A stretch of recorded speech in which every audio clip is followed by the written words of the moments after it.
সিলেট বিভাগ রেড জোনে আছে। তখন কি বলা হয়েছিল, বাংলাদেশের খ্যাতনামা প্রকৌশলী আমি যখন মেয়র ছিলাম সিলেট সিটি কর্পোরেশনের, তখন ওনাকে প্রধান উপদেষ্টা হিসাবে আমরা নিয়েছিলাম।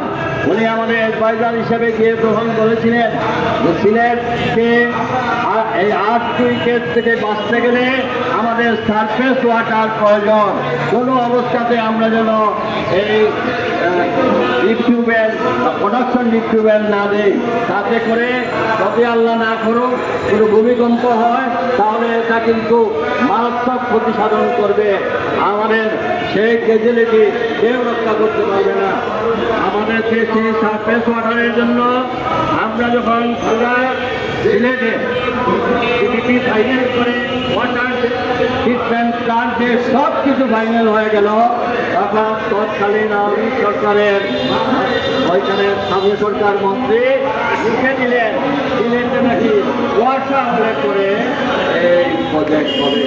তাহলে ওয়াসা হবে না, সিলেটবাসী সারফেস ওয়াটারও পাবে না।